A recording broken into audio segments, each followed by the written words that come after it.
देखो मैंने पहले भी कई बार बोला होगा, हिंज फोर्स की डायरेक्शन आपको नहीं पता होती है बेटा, ठीक है ना। हिंज फोर्स की डायरेक्शन नहीं पता होती है हमको, बाकी चीजों से बाद में उसकी निकलती है। हम यहाँ पे मान लेते हैं कि हिंज फोर्स मान लो NX और NY है जस्ट आफ्टर द रिलीज, ठीक है। और कौन सा फोर्स है just after the hinge force के अबाउट, एक नॉन कांटेक्ट फोर्स है mg, बस ये फोर्सेस लग रहे हैं, ठीक है। नहीं नहीं देखो एक बार तनी, mg नहीं आएगा। तो जस्ट आफ्टर द रिलीज आपने क्या देखो, इसका एक्सलरेशन देखो क्या है। जस्ट आफ्टर द रिलीज का मतलब क्या है कि इसके पास ओमेगा नहीं है, ठीक है ना। जस्ट आफ्टर द रिलीज का मतलब है कि इसका इनिशियल एंगुलर वेलोसिटी 0 है पी पॉइंट के अबाउट, ठीक है। तो एक बात क्लियर है क्या कि सेंटर ऑफ मास का जो एक्सलरेशन होगा, सेंटर ऑफ मास सर्कल में चल रहा है तो उसका ये रेडियल एक्सलरेशन 0 है जस्ट आफ्टर द रिलीज। तो अगर आप इसके अबाउट अगर आपने एंगुलर एक्सलरेशन अल्फा निकाल दिया तो सेंटर ऑफ मास का एक्सलरेशन हो जाएगा अल्फा L/2 हो जाएगा।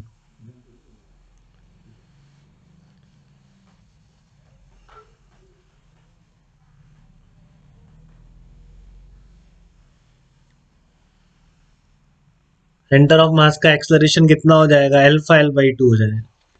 रेडियल एक्सलरेशन 0 है, और अगर ये अल्फा आप निकालने में कामयाब हो गए हिंज पॉइंट के अबाउट तो सेंटर ऑफ मास का एक्सलरेशन कितना आ जाएगा, अल्फा L/2 आ जाएगा, ठीक है। तो ये रेडियल एक्सलरेशन 0 होने से NX समझ में आ गया कि आपको कितना होगा। ये मान लो x एक्सिस है, ये आपका y एक्सिस है, तो अलोंग x एक्सिस मैं लगा रहा हूँ, वही तीन इक्वेशन है बेटा डायनामिक्स की, रिजिड बॉडी बताया आपको। x और y में summation F external equal to mass into acceleration of centre of mass, और एक टॉर्क से बन जाएगी।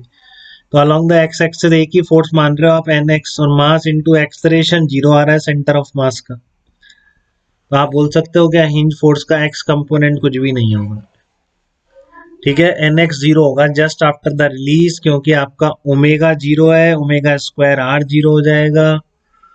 क्लियर है ना, क्योंकि सेंटर इसके अबाउट सर्कल में घूम रहा है, सर्कल में घूम रहा है, अगर इसकी एंगुलर वेलोसिटी ओमेगा है तो toward the centre omega square R आता। अब ओमेगा है नहीं तो इसलिए वो रेडियल एक्सलरेशन क्या हो गया, 0 हो गया। फिर बात आती है टेंजेंशियल एक्सलरेशन की।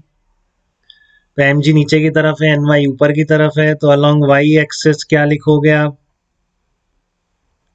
mg minus ny m into acceleration of centre of mass into y। अब ये निकालने के लिए आपको अल्फा चाहिए, तो कैसे निकालें अल्फा, कोई बता सकता है।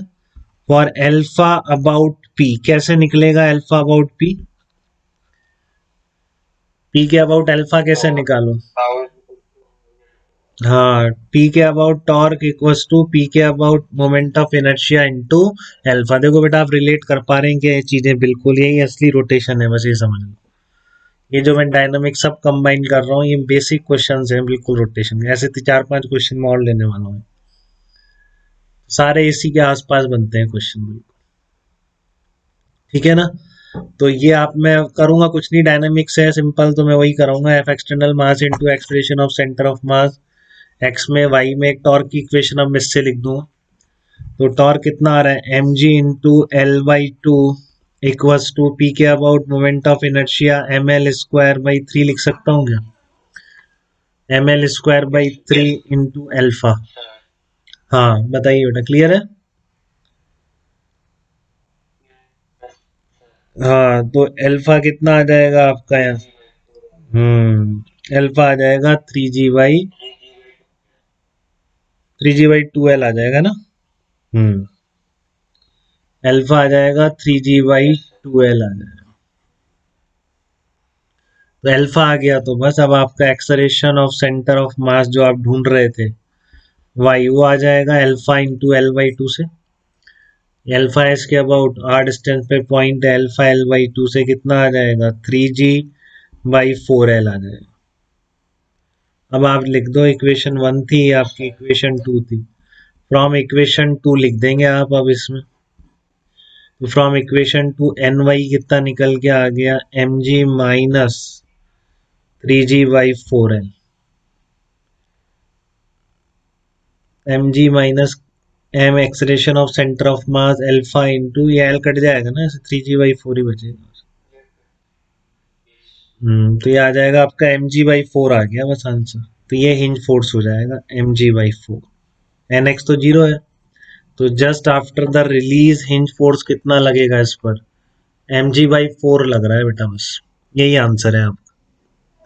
ठीक है, तो इसमें किसी को डाउट हो तो आप बता दीजिए। जस्ट आफ्टर द रिलीज की बात कर रहा हूँ, अब आप एनर्जी भी आती है आपको, तो अभी मैं कंबाइन नहीं कर रहा हूँ, मैं एक अलग बताऊंगा एनर्जी प्रॉब्लम। तो फिर मैं किसी भी स्टेज पर भी सब लिख सकता हूँ, क्योंकि एनर्जी से मैं ओमेगा निकाल लूंगा एनर्जी इक्वेशंस। अभी जस्ट आफ्टर द रिलीज बोला है तो ओमेगा 0 है, इतना डिफरेंस है बस। बाकी फंडा वही है जो मैंने आपको 3 पॉइंट बताए बेटा, उसके अलावा कुछ नहीं लगना है।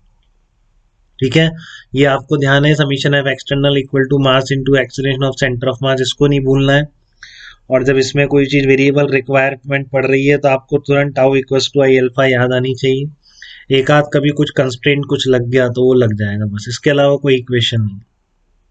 ठीक है, तो यहाँ तक किसी को डाउट इस क्वेश्चन में तो आप मुझे बताइए, just after the release hinge force निकालने में इस रॉड में।